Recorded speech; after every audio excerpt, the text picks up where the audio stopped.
Thanks for being here. Subscribe to Cheating Stories Best, so you don't miss new stories. I came home earlier than usual and found my wife with someone I thought was a friend. The words she said changed my life forever. Today's story has a similar plot. Enjoy it! It was around 2 o'clock in the morning, and except for a few faint lights in the hallways, it was quite dark.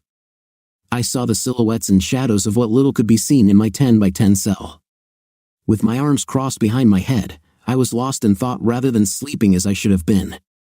My mind had a bad habit of returning to things I tried to forget but couldn't. Hearing footsteps, I began to count them, 7, 8, 9, 10. Then I saw him look at me. His face was hard and emotionless, like everyone else here. He was doing his job, making his nightly rounds, and was not interested in friendship. I didn't even know if he saw me looking back at him, but it didn't matter. He was outside, and I was inside.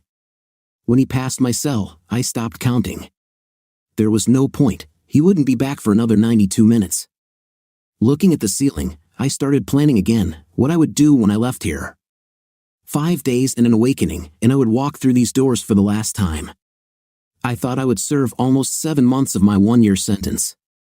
My job was waiting for me, but it was probably the only thing that would remain the same when I got out, and I knew it. My older brother fixed my car, looked after my house, and managed what little was left of my savings after legal fees.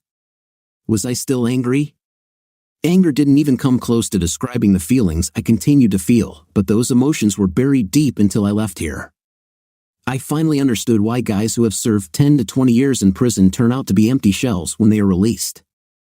All traces of humanity are left at the door when you get here. It's all a matter of survival, and this place is a damn resort compared to that place up north where they send hardened criminals. So I closed my eyes again and tried to sleep for the umpteenth time, hoping that this time I would be lucky and get a few hours of sleep. I dreamed of my old bedroom, the one with the blackout curtains. I knew this room, like everything else in my life, would never be the same. "I'll come pick you up next Tuesday," Brother Gary explained to me over the phone at the Prison Visitors Center during our last conversation. We looked at each other through the plexiglass wall separating us, hoping for the last time. "What do you want to eat on your first evening of freedom?" "Steak." "Large steak, medium rare," I said. Gary smiled at my request. "Steve, you are so simple. I thought you'd ask for something that would be harder to get past my wife. You'll live with Andy and me until you get back on your feet. I know that you have neither food nor furniture in the house. This will give you time to buy what you need. It won't be the Ritz-Carlton, but at least it will be clean, and you can come and go as you please." He smiled. I didn't. "I want to thank you," I started before he cut me off. "Forget it. We are family, and that's what family does for each other. And don't worry about Mom and Dad. I know they'll come to their senses when this all blows over. But we both knew it wouldn't happen soon, if ever. The emotions on both sides were too deep. Have you seen my children recently? The last time was about 2 weeks ago with Mom and Dad. Heather looks about the same, but John now has that stupid bowl cut that's all the rage right now. It's terrible, and I told him so. Do you know what that little idiot told me? He said that I was not his father and he didn't have to listen to me. I would have slapped him, but my mother was nearby. You'll have a lot of trouble with him, I knew. JN would never have dared to say such a thing if I had been around. Even though I was his father, he wouldn't live with me when I got out. He and his sister would be with their mother, at least for a while. Well, I had time, damn, I had all the time in the world once I got out of this hole. I'd wait for the right moment. I'm not in a hurry. Even though the divorce was already finalized, I still owned half the house. Kathy had to pay me about $65,000 to buy out my share. I knew that by then she had probably already cleaned out our safe deposit box and taken all our bonds and certificates. Luckily, I gave my lawyer a list of everything by serial number, so there won't be any questions about who owns what when I get out. And it will happen sooner rather than later. Katie and my ex-buddy Bob played a cruel joke on me, but that was in the past. The first time I was caught off guard and unprepared. This will never happen again, at least not in my lifetime. So I waited, reminisced, and looked forward to better days in the future when I would get out of this lousy place. Only then would I be able to restore what remains of my personal life and begin a new chapter, closing the old one. I hoped so. I hoped I could hold it all together until then. They were good, really good, in ways I had no idea about a few weeks before I even went to jail. Several of my supposed friends came up to me, saying they knew something was going on but didn't say anything. What the hell was everyone thinking? Did they think I knew about it and was okay with it? Each of these people should have known that I would never put up with this, but apparently, they did not want to interfere in other people's problems. Most had enough of their own. We had a great marriage for what I thought was 12 years, 2 children, a nice house, and a job that we could both be proud of. Of course, sometimes there were minor disagreements. What's a marriage without some rough edges? But I loved my wife to death and could never imagine what she was truly capable of. We didn't have many friends. We mostly talked to a few couples from our area. Most of them had been married for over 7 years and were around our age. All had at least 2 children, except Bob and his wife Connie. They had been trying to have a baby for ages, but nothing had worked. I guess Katie knew the real reason, but I tried not to interfere in their and other people's personal affairs. We were close, but I didn't want to be that close. One thing that eventually became obvious to everyone in our group was how much alcohol Connie started drinking. Since no one had to drive home, alcohol flowed freely at our parties, more than if anyone had driven. We all lived close enough that one of us could practically crawl home if we had to. Her drinking began about a year ago and gradually worsened. At first, Connie just became much more melancholic, but after a few months, it started to get a little ugly, and then downright ugly. Bob drank very little because he had his hands full caring for his wife. "Bob, honey, pour me another drink, okay?" she began from the beginning of the evening. By the end of the evening, she was telling him to get off his worthless and get her a damn drink. More than once, he had to practically carry her home because she was so drunk. I felt sorry for him, but it was his problem, not mine. Connie was in rare form today, I said, undressing and getting ready for bed. I think she passed out at least once. I'm guessing the main reason Greg and Judy left early was because Connie started taking off her clothes and asked Greg to help her. Nobody would let her get into that pool. I felt sorry for Bob the most, my wife replied, throwing her shorts and top onto the chair next to our bed. I know Connie is devastated that they can't have children, but the way she's taking it out on her husband is the wrong approach. I told her they could adopt, but she didn't listen. She just said that if her husband was more of a man, they wouldn't have such problems. Well, they'll either work it out or get a divorce, I told my wife. I know Bob won't put up with this anymore. You know, we all have to go out to dinner next week. I hope to hell she behaves, although I don't count on it. To some extent, I wish we hadn't gone, I said. I'll talk to her this week. Maybe she'll calm down for just one night. My wife tried to be optimistic. I can only hope so, she said. But Connie did not calm down. Waiter! Waiter!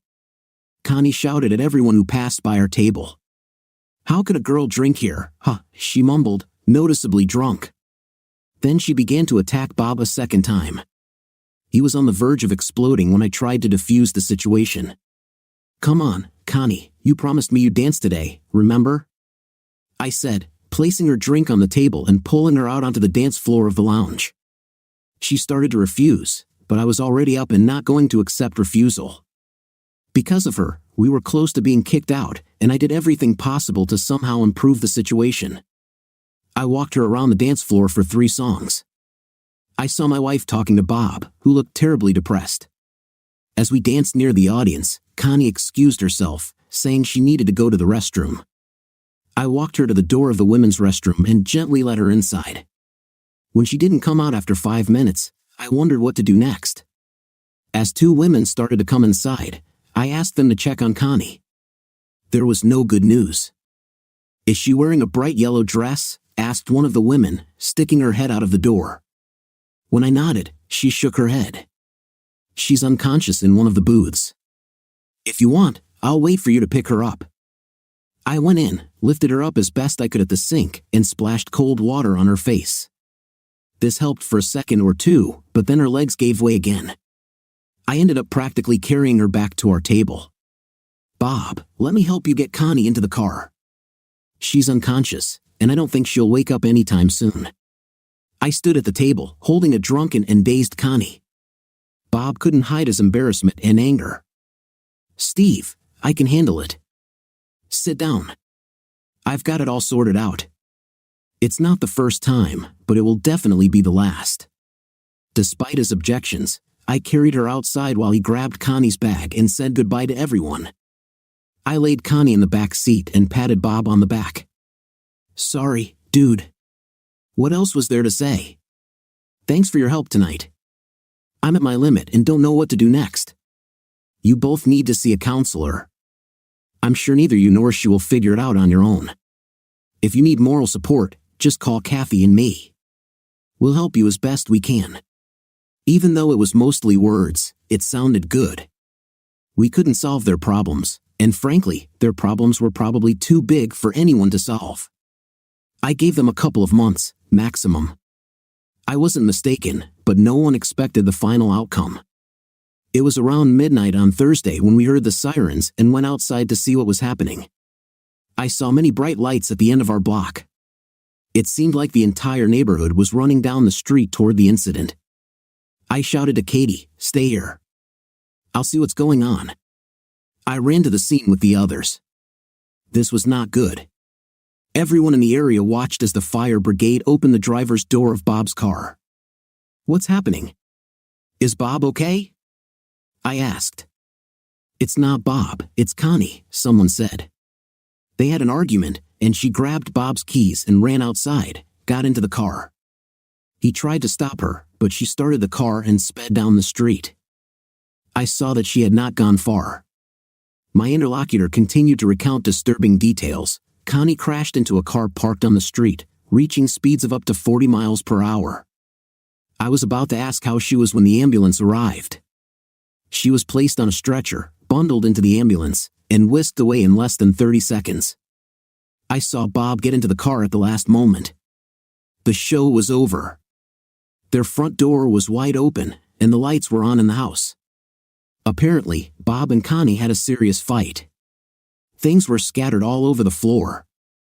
I called Katie from Bob's phone and told her what happened. I locked up his house, leaving a note on the front door saying I had the keys to his house. "How is Connie?" my wife asked when I finally got home. "Badly. She wasn't wearing a seatbelt and swerved just before crashing into the back of someone's car. The police said she was traveling at about 35 miles per hour. Bob went to the hospital with her, so we can only wait. Don't you think we should go there, darling? He's going to have a lot on his plate tonight. We'll go there tomorrow when things calm down. We need to go to bed now. Tomorrow will come much faster than we'd like." We kissed goodnight but didn't sleep well because we were both thinking about Connie.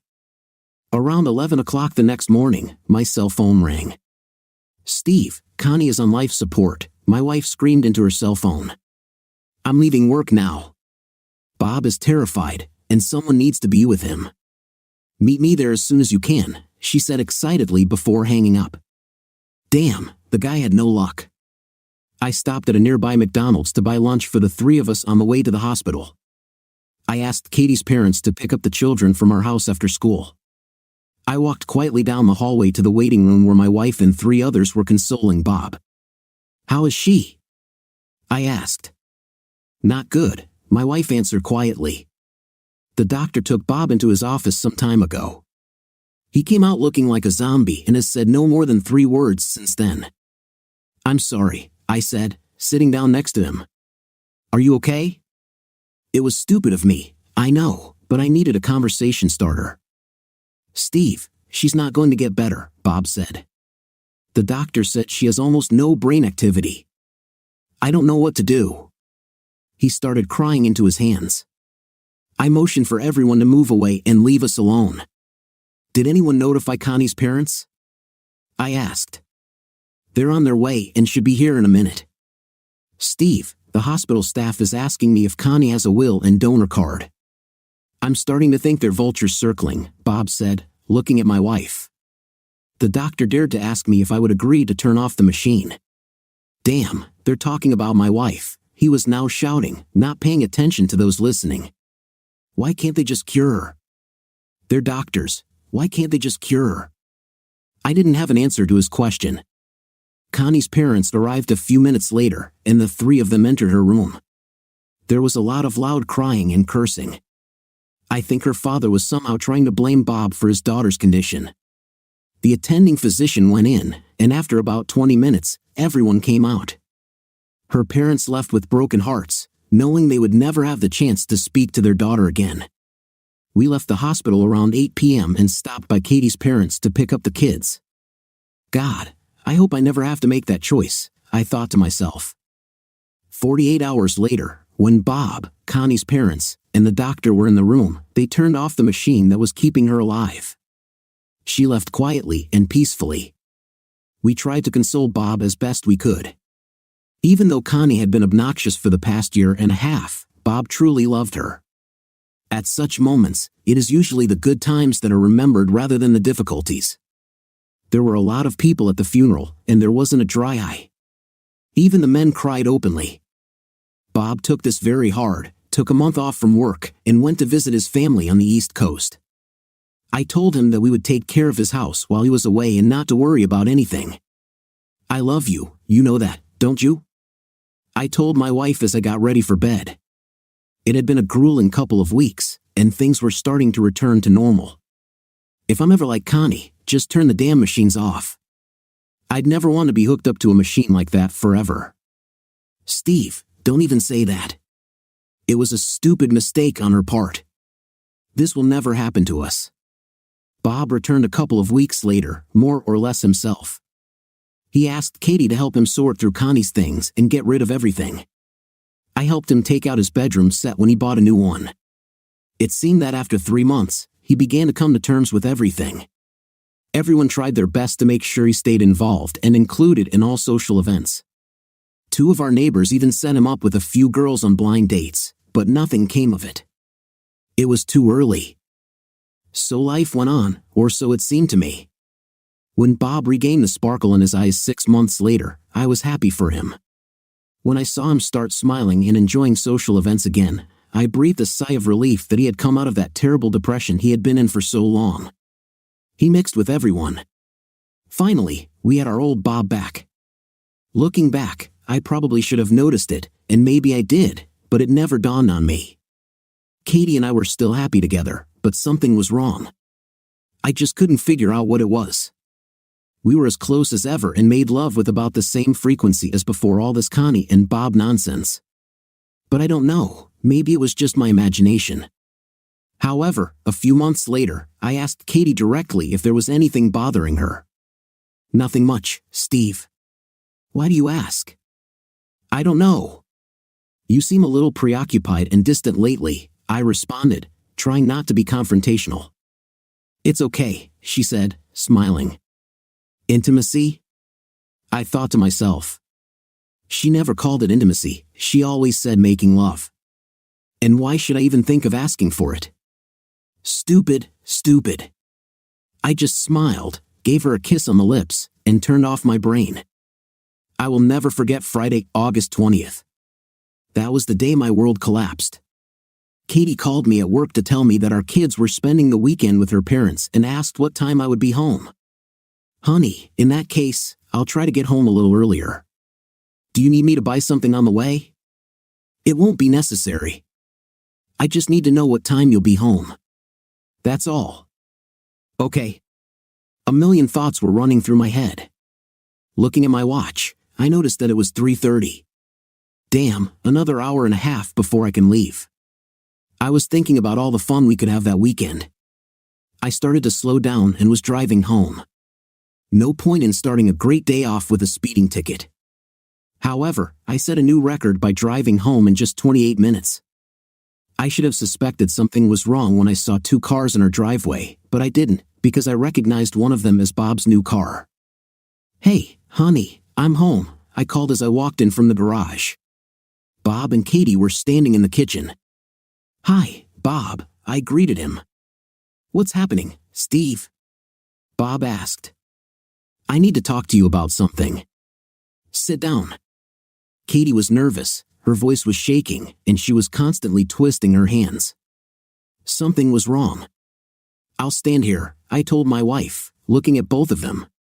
"Steve, I wanted to tell you myself before you got the papers." "I'm confused." "Katie, what documents?" She took a step back. "Divorce papers." She barely uttered the words before choking up. "Katie, what the hell are you talking about? What are the divorce papers?" "I don't understand." Bob began to speak before I raised my hand to stop him. "Bob, stay out of this. This is between me and my wife." Then it dawned on me. I looked at her, then at him, and then back at her. "Bob, I think you should leave. And right now." He turned to the door. "Katie, we need to talk. And right now." "Steve, there's nothing to talk about. I'm in love with Bob." "Steve, I'm so sorry. You're a damn cheater. How long did you sleep with our good friend Bob? Was that before he drove Connie over the edge and killed her?" Bob stopped walking back and looked at me. He now had fire in his eyes. "Steve, you don't know anything." "Oh, I think I know. All this time I was trying to comfort you, you were sneaking around behind my back and sleeping with my wife. I should have ripped your head off, you piece of, well, you're not going to get away with this scot-free, do you hear?" They both stood together now, panicking, while I screamed and raged. "If you think I'm just going to roll over and let you both step on me, you're sorely mistaken. Both of you, get out of my house." I shouted. "Steve, this is my house too," Katie answered, recovering from her fright. "Not anymore. Cheaters have no place here, and you definitely fall into that category, don't you?" I could barely restrain myself from killing them both. "I'll leave as soon as I pack my things." "There's no way you'll leave right now if you know what's best for you," Katie said. "Let's leave," Bob said, waving her toward the door. "Listen to your new coward," I said, trying to provoke Bob into doing something. "Steve, I'll come back for my things when you've calmed down," Katie said. "By then, you will be dead and buried," I threatened with equal bitterness. They both retreated to the kitchen door, keeping their eyes on me. After that, I went crazy. 2 bottles of beer and a lot of destruction followed. Plates, our microwave, and 4 walls were partially or completely destroyed. Not bad for 2 hours of work. It took me 4 trips to remove all of Katie's things from her bedroom closet. I dumped it all on the front lawn and set the watering timer for 4 hours. I closed the doors, locked them, and put the security chains on them. Over the next 45 minutes, I heard a lot of screaming and yelling. This continued until the 6th bottle of beer, after which everything went quiet. I don't tolerate alcohol well, and 6 beers knocked me out until the next morning, which was probably for the best. As I went outside to get the morning paper, I saw that Katie had taken all her things. At least I wouldn't have to carry them onto the sidewalk, I thought, trying to smile at what I had done, but it wasn't helping. I was devastated, and the more I thought about it, the angrier I became. I probably should have called my brother and parents to tell them what was going on, but I didn't. I wasn't sure who Katie had told, although I was pretty sure most people didn't know yet. However, after last night, I suspected that most of our neighbors now knew something was up. By the morning, I didn't care. When I called Katie's parents' house and tried to talk to the children, her mom wouldn't let me speak to them. "Steve, Katie picked them up last night," Fran said. "Katie was busy picking up her clothes from our front lawn last night. Let me talk to my kids." I screamed into the phone. She hung up. I called again, but she never picked up. I said to myself. I still wasn't thinking clearly, but enough to negate my losses by canceling all our credit cards. I informed the companies that they were stolen and asked them to cancel them immediately. I went to the ATM and withdrew all the cash the bank would allow from our savings and checking accounts. I figured I'd be there on Monday when the bank doors opened. With a couple of cups of coffee and a few pieces of toast inside, I planned my day, changed the code on the garage opener, changed the locks on all the doors, and take everything valuable outside and move it to my brother's house. I was about to leave when the doorbell rang. I almost opened the door, but at the last moment, I stopped. My hand was already on the handle. I looked through the peephole and saw someone with a large brown envelope. He waited a couple more minutes before leaving. Sooner or later, he will catch up with me, but not today, I told myself. I told my brother Gary and his wife Andy the highlights, or rather, the worst, of the night before. I asked him to keep the bag with his things away and not to say anything to anyone about it. He said he was sorry, and I agreed with him that Katie had turned into a stranger. Then I went to Home Depot. With 3 new sets of locks in hand, I headed home. I figured that installing the new locks would take no more than 2 hours. I was still on my street when I saw Bob's car in the driveway. He stood next to the open driver's door, looking at Katie as she loaded things into the back seat of his car. I probably should have driven past and waited for them to finish, but I was too angry for that. I rammed his car several times, but I didn't have time to do anything to him personally. Since the police mistook me for him, I was pushed onto the garage floor, handcuffed, and placed in a police car. Only then did Bob get out of his car. He was more than a little shocked and looked like he had seen a ghost. I wanted to stick my head out the window and tell him that next time I wouldn't miss, but I didn't have the chance. My wife was crying while talking to the police and looking at me. I smiled back at her. I was taken to the station, booked, and given 1 phone call. I called my brother Gary. Because it was the weekend, I had to spend 2 nights in jail before I could appear in court on Monday morning. My appearance before the judge lasted only about 3 minutes. I entered a plea of not guilty, and the judge set bail. It was already late in the day before Gary was able to settle the bail issues and get me out of jail. Steve, they're talking about attempted murder or at least assault with a deadly weapon. I know. I heard that at the first hearing before I pleaded not guilty. First of all, I need you to take me to the bank immediately. She's probably already emptied the accounts, but I need to know for sure. All the money in our savings and checking accounts was gone, but the bonds and certificates in our safe deposit box were untouched.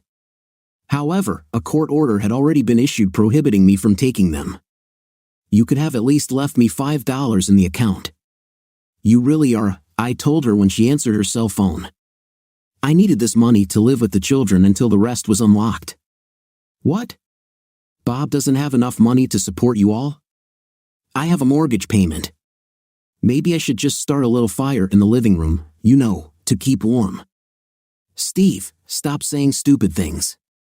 I'm sorry about all this, but you're making everything harder than it needs to be.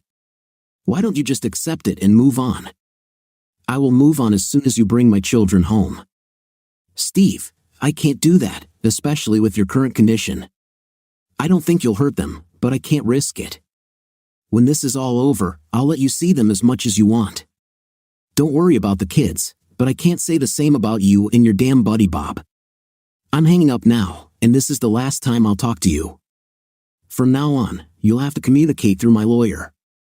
Katie, you have no idea how much you and Bob will end up regretting this, I said. She hung up. When my trial date arrived a few weeks later, my lawyer argued for temporary insanity on my part. He claimed that after Katie told me about her relationship with Bob, I completely lost control. My actions were not premeditated but rather impulsive. Katie and Bob claimed that I had threatened them previously, and despite having a restraining order in place, they stated that they were still afraid for their lives, and with good reason. Mr. Bramore, the judge said, looking at Katie and Bob's statements, did you tell Mr. Kelly that if he didn't leave your house, he would leave in a body bag? I don't remember the exact words, Your Honor.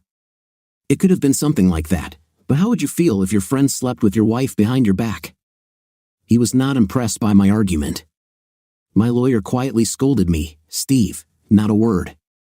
From now on, you don't remember anything you said or did. I'm trying to convince them that you didn't know what you were doing. What you say to the judge, like it being something like that, doesn't help your case. He was right. Chris, my boss and key defense witness, was completely supportive. He testified that I was a model employee and had never heard me use foul language, let alone see me lose my temper. After Chris's testimony, the case was closed. I could only wait for the judge's decision. He said he would make his decision within the next few days. When I returned to work the next day, my boss told me that he knew a couple of men who could make them both disappear if I wanted to. Thanks for the offer, but this is my problem, and I'm going to solve it on my own, I told him. On the way home, I wondered how much they could charge for such a job. 6 damn months and $122,000 later, I was screwed by my ex-wife in the system. The divorce was finalized, and she received half of everything. The house had to be sold, along with everything else of value. She stated in court that all her jewelry was missing and accused me of stealing it. I explained that all of mine were also missing, adding that she must have taken them on the day of the incident. At least I didn't have to pay any damages for this. The system had completed its work, a year in prison. Are they crazy? I shouted to my lawyer when I heard the judge's verdict. Steve, it could have been worse. You could have killed him, and then you would have been locked up for murder.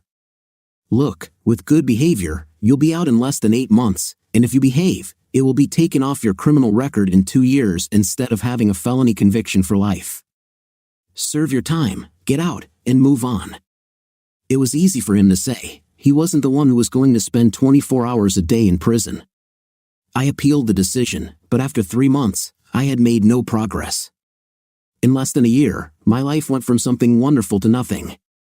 I owed this to Katie and Bob. Steve, your job will be waiting for you when you get out.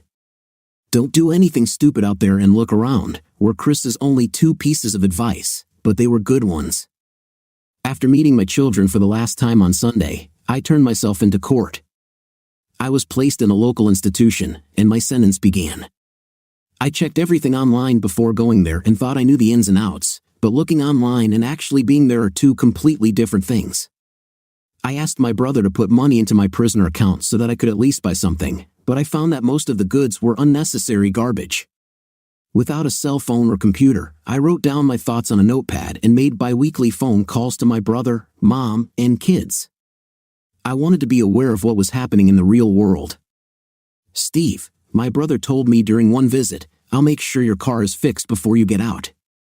I know a guy who will do it for what insurance will pay if he can do it in his free time. However, I need to make sure that he does this before you leave. I also found someone to look after your lawn and noticed that you didn't have time to install new deadbolts, so I installed them. I told Kathy that if she wanted to come over, she had to give me 24 hours notice. The last time she was there, she took the rest of her and her children's things. She wanted to take their beds, but I said I would need to see a court order before she could remove the furniture from the house. She got a little angry but dropped the question. I was glad that my brother had my best interests at heart. Katie allowed my parents to see my children every other weekend. On Sundays, she became more and more irritable every time she said she was doing it out of politeness, because, as she put it, they were no longer part of her family. My mother told me that Katie began to denigrate not only me but my entire family. This became known because my mother found out from the children. Katie started calling me prison dad and told them that when I got out, she would have a serious conversation with me about what I could and couldn't do with them. She was a real idiot, but my parents agreed to everything she asked. I wanted them to tell her to shove sand and slam the door on her, but they didn't. They talked about keeping the lines of communication with her open. In less than 7 days, I contacted my lawyer to confirm my rights to see my children. I would have the right to see them every other weekend and for a full month during summer holidays, alternating each year. I informed my boss that I was leaving and told him that I needed a week to adapt and get everything right in my life. I'd never been happier to turn in my orange jumpsuit and put on my civilian clothes. Gary was waiting for me outside. We stopped at the first bar we came across. To freedom, I said, touching our bottles and drinking the first of 3 beers. Andy prepared a dinner fit for a king when we got home, steak dinner with all the trimmings, just as you asked. I think you can spend the first couple of nights with us until you get your things sorted out at home. The house is still for sale, but so far there have been no offers.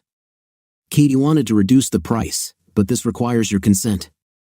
I smiled. The house still has all the furniture, but per your instructions, I threw out the bedroom set from the master bedroom. Dinner was great. I ate more than I had in the last 8 months. Unbuckling my belt and holding a glass of wine in my hand, I enjoyed the true taste of freedom, to do what I want, when I want. Not only did I move, but I also drank too much. I remember 5 or 6 bottles of beer and at least 3 glasses of wine. It was already 10 the next morning before I woke up, and another hour before I could get up and walk to the bathroom without falling. I went down the stairs to the kitchen. The note on the table said it all. If you're reading this, it means you survived last night. The coffee is made and everything you might need is in the refrigerator. The spare bathroom contains soap or razor, shaving lotion, a toothbrush, and toothpaste. If we need anything else, we'll buy it tonight when I get home from work. The keys to your car and house are on the rack by the back door. I hope I don't have to remind you not to do anything stupid. See you around 5:30. My brother probably knew me better than I thought. 2 mugs of coffee and an English muffin were all I could manage to swallow. After showering and shaving, I almost felt human. Gary had fresh clothes ready for me, and within an hour, I was on my way home. From the outside, the house looked the same. I must have sat in the newly repaired car for about 10 minutes before I got out. Memories, both good and bad, flooded my mind. I saw a new deadbolt and turned it with a key to enter. There was a mess inside. Things were scattered. It looked like someone had been in a hurry to get in and out. Pieces of clothing were scattered on the floor. The kitchen was half clean, and there was still food in the refrigerator that had been there for months. Leaning on the sink, I saw damage to the wall where my fist had tried to break through but had found the rafter. I rubbed my knuckles, remembering how I felt the night I walked in and found them waiting for me. I whispered to myself as I walked upstairs. The children's closets were empty, but there were a few memorabilia left that they either forgot or didn't have time to take. There was nothing left in my bedroom except my dresser and the clothes hanging in the closet.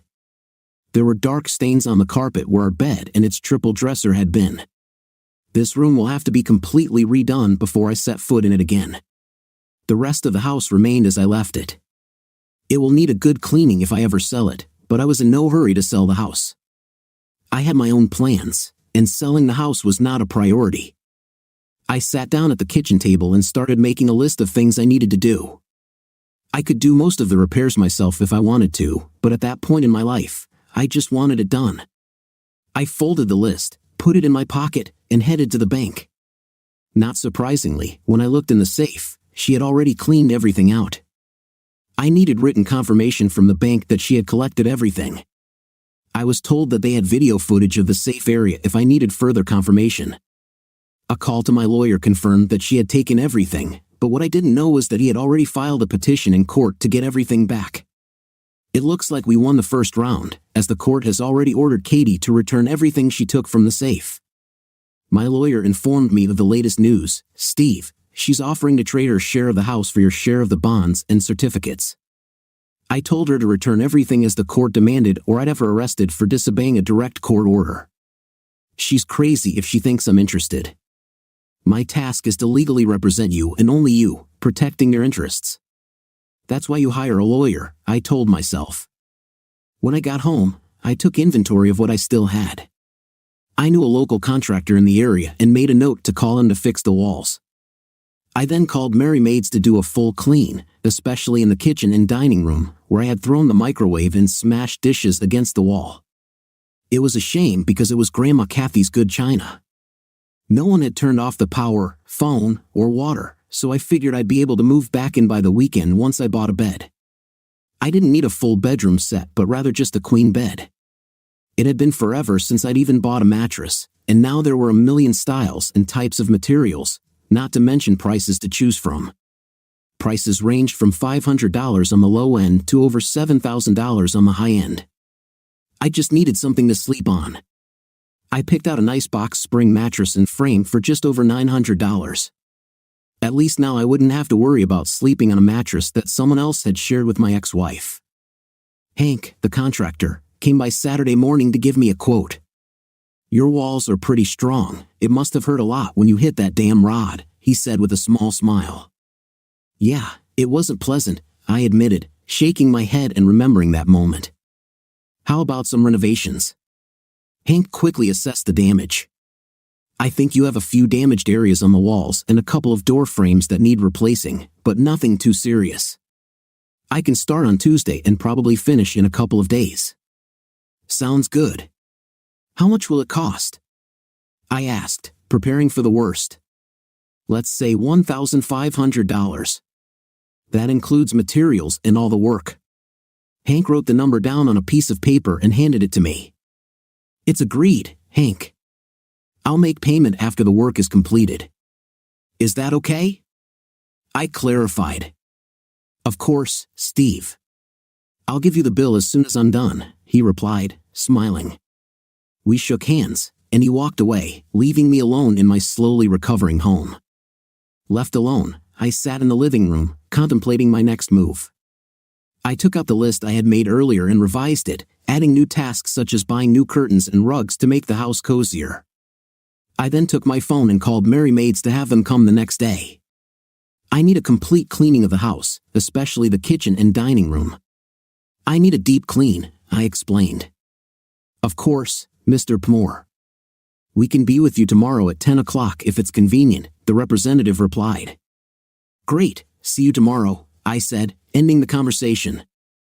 I spent the rest of the day checking the electrical and plumbing to make sure all systems were functioning properly and began planning the garden makeover. I wanted everything to be perfect when I returned home. Ultimately, after so many months of chaos and struggle, I was yearning for some stability and comfort in my own space.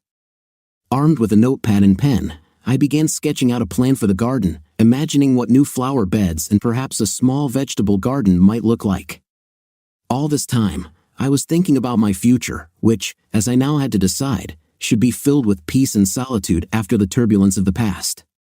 Despite recent difficulties, I felt a surge of strength and optimism returning to everyday life in my home, where every room was a reminder of the past that made me appreciate how much I had overcome. It was a new stage, a new chapter that I was starting with a clean slate, literally and figuratively. In the evening, I went up to the second floor and looked into the rooms that would soon be filled with the laughter of my children during their visits. I was already looking forward to how I would teach them to plant flowers and how we would take care of the garden together. As soon as the sun set, I returned to the kitchen to make myself something to eat. The simple pleasure of cooking in my own kitchen was something I had been deprived of for far too long. As I prepared dinner, I reflected on the importance of appreciating those moments of peace and pleasure that I had previously taken for granted. After dinner, I relaxed in the living room, thinking about the days ahead. Although the path to this moment was littered with mistakes and losses, I felt confident that I could rebuild my life and find the happiness that seemed so far away just a few months ago. As the sun set, I walked out into the backyard to breathe in the fresh evening air and felt peace slowly begin to return to my life. The stars began to appear in the sky, and I thought that despite everything, I had found the strength not only to survive but also to be reborn. It was a moment of silence and reflection, and I realized that life always gives us a second chance. We just need to be able to see it and use it. I just want the holes fixed and everything painted white, nothing fancy, I told him. He made some notes while looking at the damage I had done to the four walls. How about $200? Too few, I said. Well, that's my price. Take it or leave it, Hank. I still have money left. I don't want to use our friendship, Steve. Whether you know it or not, you did me and all the guys in our area a big favor after your incident with Bob in the car. A lot of us started looking up to you. I don't know what I would have done if it had been me. It was my wife, but now all the wives in the area know their husbands won't stand for what your wife did to you. Damn, Randy and Linda had a big fight one night when she took Kathy's side. Randy told her if she thought so, she should pack her things and leave because he'd probably bury her in a grave if she did the same. Hank took a deep breath, pulled himself together, and continued, I'll say it again, you're our neighborhood hero. It made me smile a little, but he didn't know half of what it was like to be in my shoes. I thanked him and told him he could start whenever he wanted. With that, all the simple things on my list were completed. Within 6 weeks, all bonds and certificates were returned to our safe deposit box at the bank. The house was renovated and professionally cleaned. Life began to return to my new normal when my kids spent their first full weekend with me. We were all a little embarrassed. No one knew exactly what to say. Kids, I know it's going to be a little weird for now, but this is still your home. If you have something to say it. I don't want you to feel like you can't tell me what's on your mind for fear of hurting my feelings. My skin has become much thicker over the past year, and I don't think there's anything you could say that would shock me. I think they were a little relieved that I started the conversation. Dad, you know we both love you and we're sorry Mom did this, John said. Heather nodded in agreement. Dad, We didn't know about Bob until that weekend when Mom said we were going to live in his house. We didn't like it there and we don't like it there now. There was nothing you could do, it was your mom's choice. Even if Bob wasn't in the picture, your mom and I still wouldn't have gotten back together. What we had is over forever, and we'll all have to live with that. I just want you to know that I'm still your dad, that I love you, and if you ever need anything, I will always be here for you. We all hugged. Pizza and movies started and ended in the evening. Did I want to humiliate and blame their traitor mother? Oh yeah, but I wasn't going to stoop to her level just yet. Our first weekend was a blast by my standards. We started out cautious, but we ended up the way we always were, a family. However, in this new kind of family, we were together but apart. One thing I did for sure was to cut John's hair properly, no more bowl haircuts. Outside, life went on as usual. I went to work, hung out a little with friends in the area, and spent the rest of my time with the kids. When John started playing football and Heather started dancing, I started doing something else. Everyone except my brother told me to forget everything, move on, and start my life over. You're still young, you can find another girl, get married, and start a new life. I answered them, go to hell and your horse too. I spent 14 years on that, and if I want to be any more angry, I have every right to be. Talk is cheap, they didn't go through what I had to go through over the past 2 years. Sometimes you have to get your pound of flesh for the pain and suffering to go away, and I will do it one way or another. Katie wanted to reduce the price of the house, but I categorically refused. She was furious, but I didn't care. Steve, the house will never sell for that price in a down market. We need to lower the price by at least $20,000 to sell it. If you want to give up $20,000 of your share, I agree, and if not, then the price remains the same. Although I took my time, we eventually separated the bonds and certificates. She spent her share in less than 3 months on a new car and a vacation for herself and Bob. I put everything into the account. This was the beginning of my capital. 8.5 months after my release from prison, Bob's house caught fire. It was reported that while they were at a football game, someone poured gasoline on the inside of the electrical box in the back of the house and set it on fire. By the time the fire was extinguished, the back of the house was destroyed. Moreover, they had no electricity. The next day, 2 policemen came to my door. A trip to the police station led nowhere. You see, I was at a party in the neighboring area, and I had at least 10 witnesses to my alibi. Steve, you were only 1 block away. You could have easily walked over and done this, one of the officers accused. Prove it, was my only answer. I let them continue for a while, but when I got tired of it, I made my move. If you don't mind, I'll leave, I said, standing up. Mr. Truly Moore, we're not done with you yet, the larger of the 2 officers said. It looked like they were playing good cop and bad cop. Either arrest me or release me, or I'll call my lawyer because I'm not going to say anything more, I told them, pulling out my cell phone and looking at them. We're going to let you go, but we'll keep an eye on you, one of the officers said. I smiled to myself, mentally checking off 1 item on my to-do list, 1 done, 2 to go. I voluntarily took the children because they could not live in a house without electricity. Renovating Bob's house was going to take at least 2 months, so we took a mini vacation together. Steve, I know you did it despite what the police say, a suspicious Katie said as she picked up the kids for dinner one night. I don't know what you're talking about. I was with all our good friends, or rather, my good friends. It's a shame you and Bob aren't invited to these parties anymore. Maybe I could put in a good word for you, I suggested sarcastically, smiling inside. No need to worry, we wouldn't go even if they begged us, she answered, sounding bitter. What was that supposed to mean? Katie reacted with wide eyes. Nothing. I just wanted to say that you are so lucky to have each other. That's all. I smiled, and this time, not only inside. The children wanted to spend more and more time with me, which did not suit either Katie or Bob. More than once, I heard shouting between Bob and the children as they told him he was not their father and to stop acting like that. Kathy tried to intervene but ended up telling me not to incite the kids against Bob. Katie, I don't know what you're talking about. I've never said anything bad about you in front of the kids. You're their mother, and I've always told them they should listen and do what you ask. What about Bob? Him? That sneaky, nasty idiot. Besides, I think he's a pretty nice guy. If looks could kill, I'd already be dead. He treats your children well, and I don't want you to insult him any further in front of them. That's not going to happen. He's less than nothing to me, and I just pray I get to pee on his grave someday. After these words, she looked at me with that look again. It's not like I was going to do anything about it. Of course, Steve. So help me, she began to speak. What are you going to do, Katie?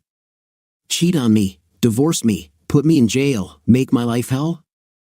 Oh wait, you've already done all that, haven't you? There's probably nothing more you can do to me. No, really. Better go back to that piece of shit you call my husband and leave me alone. Without another word, she turned around and went home. And to think that I once loved that, I said to myself as I watched her walk away. The work was going great. It didn't take me more than a couple of weeks to get into the swing of things. Once I got back, Chris encouraged me to take on 4 more accounts. It would take extra time, but without kids or anyone else at home, what else could I do in the evenings? After initial contacts with clients, I scheduled several 2-day trips to each facility to familiarize myself with their operations. 3 of the accounts were easy and would only add a little work to me in the long run, but the 4th, TWW Incorporated, was a completely different matter. They were in the process of changing their production process, and I had to go there once a month to keep up with all the changes. The engineer initially assigned to me left much to be desired. He was competent but very disorganized. I never got the data I needed, and when I started insisting on what I needed, he became a little arrogant.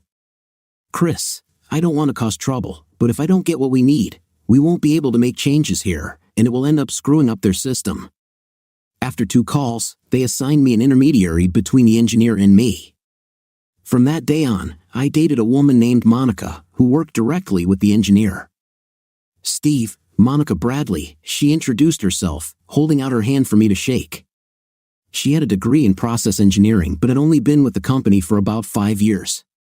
We worked great together. Somehow, she got me everything I needed either with a hook or a crook. When we were about 2 weeks away from completing phase 1, I invited her to dinner. Monica, I would like to invite you and your husband to dinner tonight as a thank you for all your help, I told her. The Hilton where I'm staying has a great restaurant, so why don't you and your husband meet me there around 6 o'clock? We shook hands, and I left the plan at 4:30.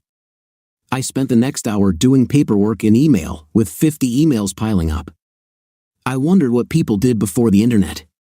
5 minutes before 6 o'clock, I went down the stairs and entered the restaurant. I was shown to a table and waited for Monica and her husband to arrive. At exactly 6 o'clock, Monica entered the restaurant alone. "Where's your husband?"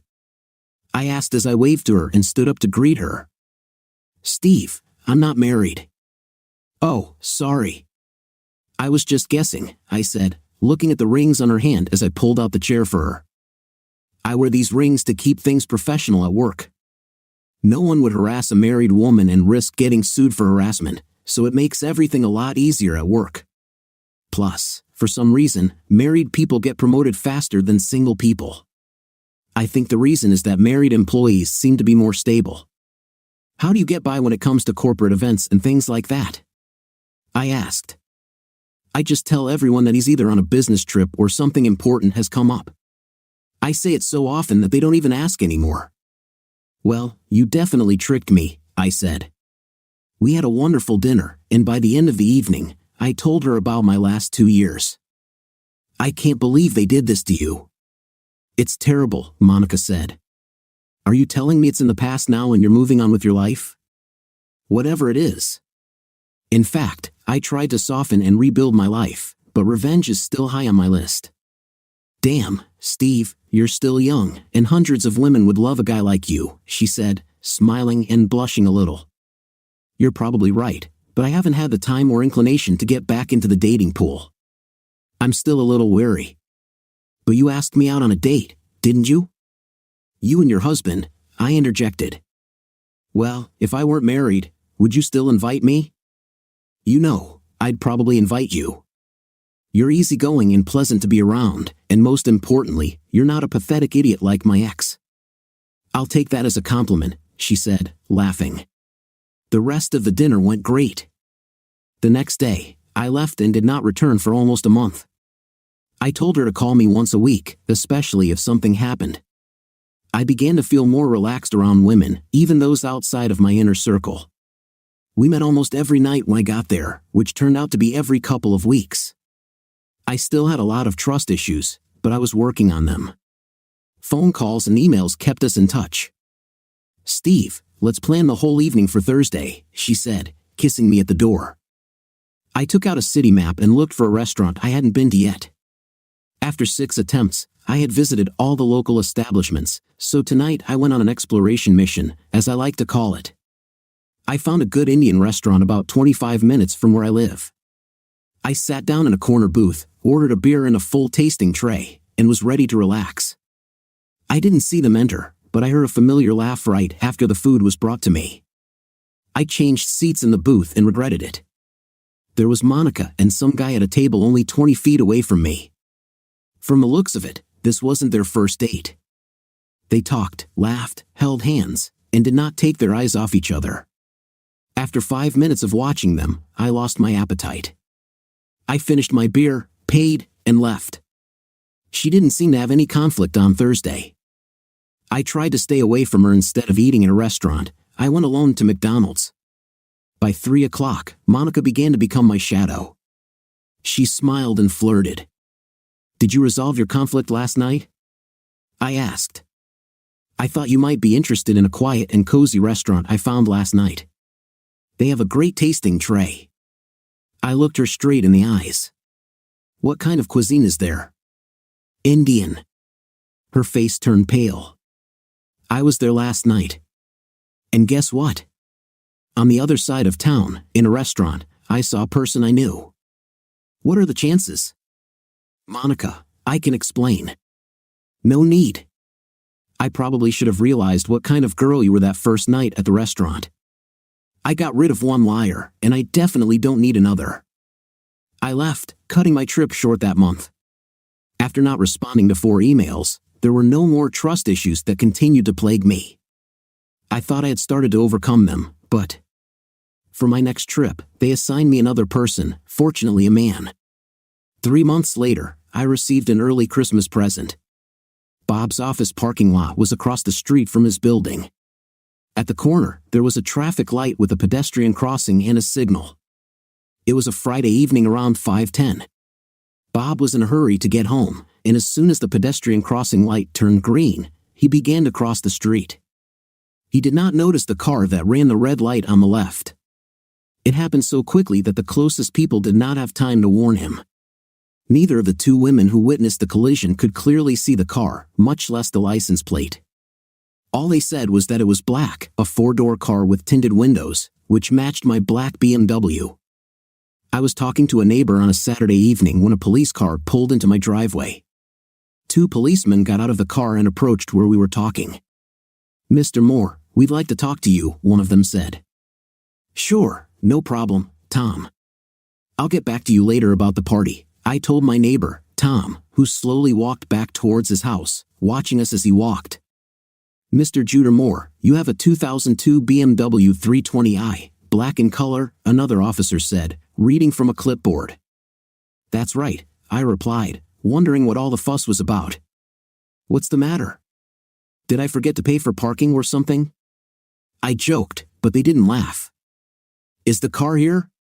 "Yes, in the garage." "What is this all about?" I asked. "Sir, we would like to look at the car now." My 2002 car was no longer new. Although it had been repaired since the night I crashed into Bob's car, it still had quite a few dents and scratches. But it was paid for and still drove great. One of the policemen returned to his car to get a camera, and I went into the house and pressed the button to open the garage. They walked to the front right side of the car and began taking photographs. "Can you tell me how these scratches and marks on the bumper appeared?" one of the officers asked. "I have no idea, to be honest. I bought this car new, and after 8 years, it probably has a few chips and scratches on it. Now that I've answered all your questions, maybe you can answer one of mine. What's going on and how is this related to my car?" Mr. Moore, there was a hit-and-run accident yesterday afternoon, and witnesses said it was a black sedan with dark windows matching the description of your car. And like a million others in this city, I replied, starting to get irritated. Why me? Does my license plate match that car, or did someone recognize me as the driver? 2 witnesses only saw the car. As you can see, there is no major damage to the front end, and I can confirm my location from 8 o'clock in the morning to 6 o'clock in the evening yesterday. Why did you choose me? Your history with this man and your threats are the reason for this visit. We'll go now. Thank you for your cooperation. Wait a minute. I shouted as they began to walk back to their car. Who do you think I hit? Mr. Robert Kelly, one of the officers said. I started to smile. He died? No, sir, but he is in critical condition. They stopped for a minute and then continued walking to their car. I waved goodbye to them, went into the house, and opened a bottle of wine. I ordered pizza and ate almost all of it, but I drank the entire bottle of wine to celebrate the occasion. The neighbors were full of gossip about Bob. This guy just can't catch a break, some said, while others declared he got what he deserved. I was over the moon. 2 days later, Bob's condition worsened and he died. I looked good, a new suit, fresh haircut, and polished shoes completed my look. I even stopped to wash and wax my car on the way there. It was not crowded, but many people gathered outside the funeral hall. When I arrived, everyone who was talking suddenly fell silent and watched as I walked up and entered. I didn't sign the book, I just walked quickly down the main aisle. Katie looked up and saw me. I chuckled to myself at the shock on her face upon seeing me. My 2 children sat next to her and smiled at me. It only took about 15 seconds for Katie to stand up and try to stop me from reaching the open casket, but she failed.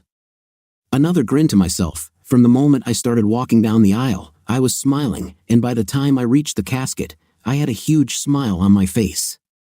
Katie screamed at me, crying the whole time and calling me every name in the book. This time, there was a grin on my face. 2 done, 1 left, I told her. It stopped her in her tracks. She was still crying, but now there was fear in her eyes. I warned you, I said quietly, and walked out of the now quiet funeral hall. I was interrogated twice more over the next month. Kathy insisted that even if it wasn't my car, it didn't mean I wasn't involved. The driver was never caught, and after a few months, it became old news. When the police car pulled into my driveway, I expected it. When they told me they were taking me to the police station, I wasn't even surprised. I locked my house and looked at my neighbors as they watched me being put in the back of a police car. Mr. Moore, do you know David Kent? One of the 2 detectives asked, handing me a photograph. Of course, I replied. How do you know him? I hired him to spy on my ex-wife, I said matter-of-factly. He followed her on and off for about a month. I pushed the photo back to the detectives. Why did you hire Mr. Kent to spy on your ex-wife? The detective asked. My ex-wife seems to be inviting trouble ever since she got involved with her now-deceased husband. Since my children live with her, I felt it was my duty to make sure they were okay. So I hired David to keep an eye on them, mostly at night, to make sure my children are safe. Well, your ex-wife told us that she thought she was being followed and watched. She saw your Mr. Kent several times and called us. When we apprehended him, imagine our surprise when it turned out that you hired him, the officer said, sounding rather sarcastic. Mr. Moore, this is very close to stalking, and you could still be charged if this continues. I was just concerned about the safety of my children, that's all. I couldn't care less if something happened to my ex, but my 2 children are a different matter. If that's an issue, then I'll rely on your management to make sure my children remain safe. Mr. Moore, what you're doing isn't illegal, but it's pushing the limits. Why don't you just talk to your ex and try to work things out? The last time I tried this, I ended up in jail. They let me go, but for the 3rd time, they said they would keep an eye on me. They really need to come up with something new. I didn't pay David to be invisible, I wanted Katie to see him. The next person I hired was even less stealthy and looked much more menacing, like someone out of a Hell's Angels movie. It cost me $30 an hour and he only worked for 3 hours every 4th night, but I got the effect I wanted. See, I wanted to try to make my ex have a nervous breakdown.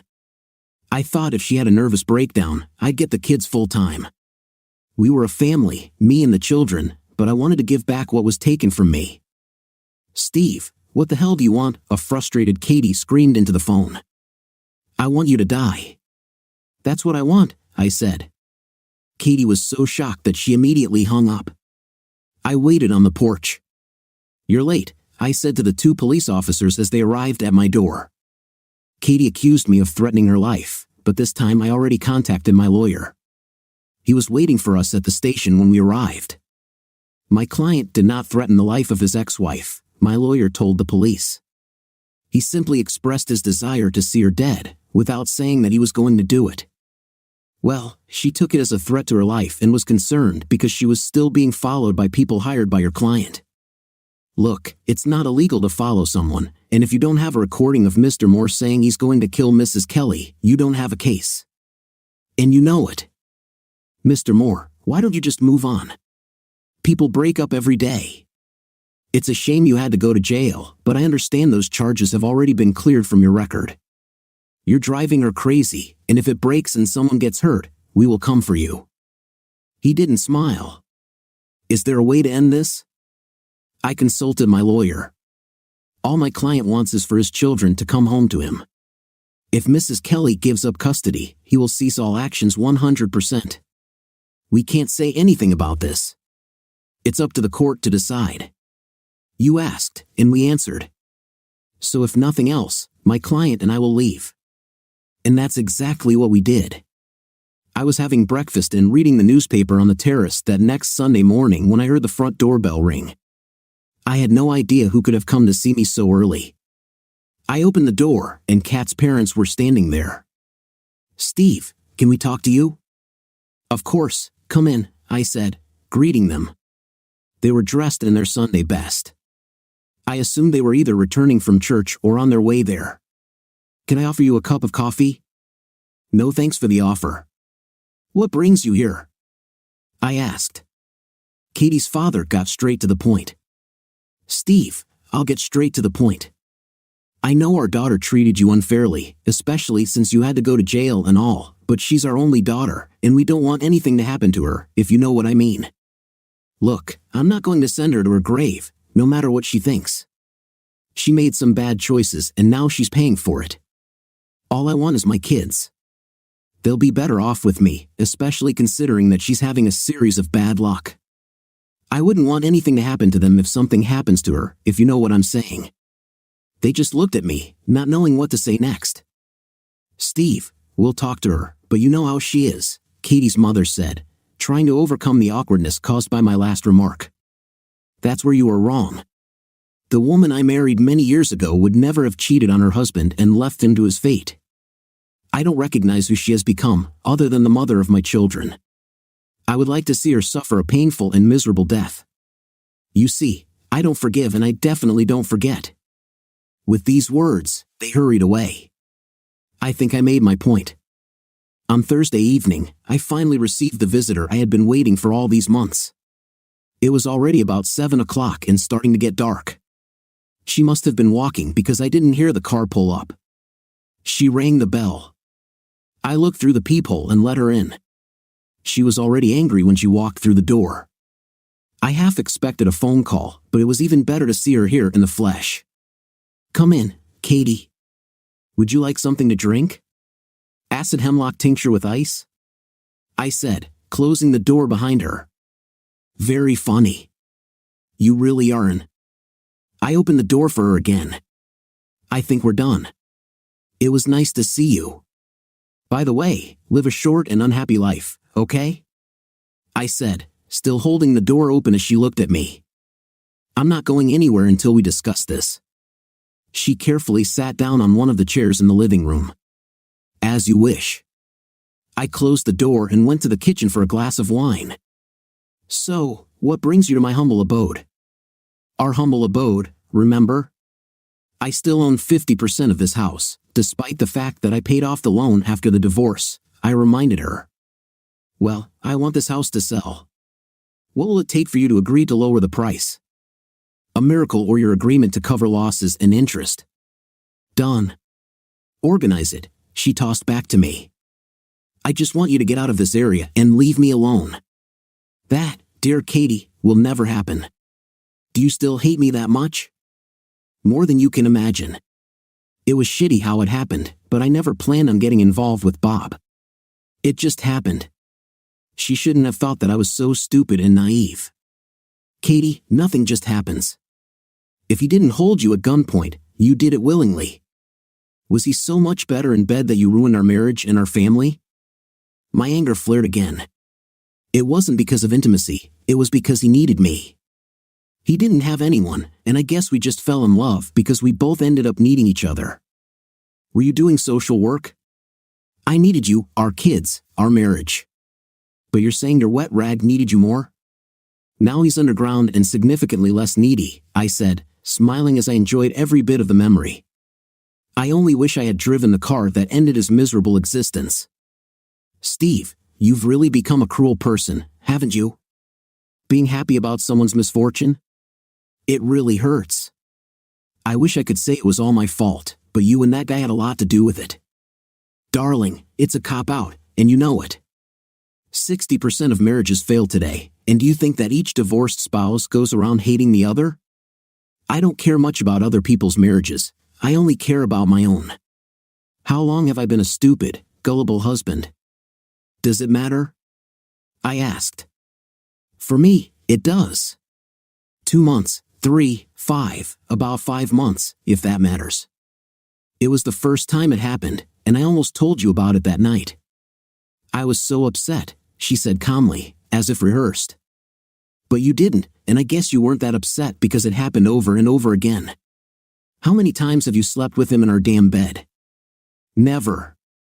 I would never do that to you, she said angrily. I guess it was okay for you to sleep with him wherever you could, right? You know, a lot of our friends saw what was going on, but no one had the courage to tell me. It just goes to show that some people can't be trusted. You've definitely proven that you can't be relied upon. So where do we go from here? This house is our last connection to each other. What about the children? I won't give them away, and nothing will make me change my mind. My thoughts were racing 1,000 miles an hour. Katie, I won't even try to convince you. You got full custody because of what you made me do. If I hadn't been crazy about Bob and his car that day, I would have had 50-50ths. Bob got what he deserved, and now it's just the two of us. Her eyes widened. Steve, are you threatening me? Am I depriving the children of their natural mother? I said with a mix of sarcasm and poison. I would never do that, but if something happens, like if you get a heart attack, or get struck by lightning, or get into an accident, I just want you to know that I will take care of it so that the children always remember you. And if you have any last wishes, I would not put them off on paper because you never know when something might happen. I hope this would have the same impact as the line in the movie where the killer told his victim to get his affairs in order. I have to go, Katie said, standing up. We had 12 good years. In a way, I'm sorry it ended like this. She tried to kiss me on the cheek, but I pushed her away with both hands, almost knocking her off her feet. Don't ever try to touch me again. This took her by surprise. What did you think? That you and I are okay with each other now? You're giving me chills. My eyes were burning. Sorry, she said, confused, her eyes wide with horror. Don't apologize because I don't care. She left the house and headed towards the road. By the way, you know that look you just gave me? Bob had the exact same look right before the car hit him that night. I wish I had a camera, I would have shown you. I closed the door but left it slightly ajar, watching as Katie ran towards her house. In fact, I had set Bob's house on fire. I wish I could take responsibility for Bob's death, but I can't. It was either Bob being in the wrong place at the wrong time or just dumb luck, as it were. Katie and her family still think I was involved, and on the one hand, I wish it wasn't me, but I would never do that. I've been to prison once before and would never want to go back there, especially to a prison in the north. Meanwhile, Katie is probably already at home, locking the doors and thinking she's next on my list. Am I going to follow her? No way.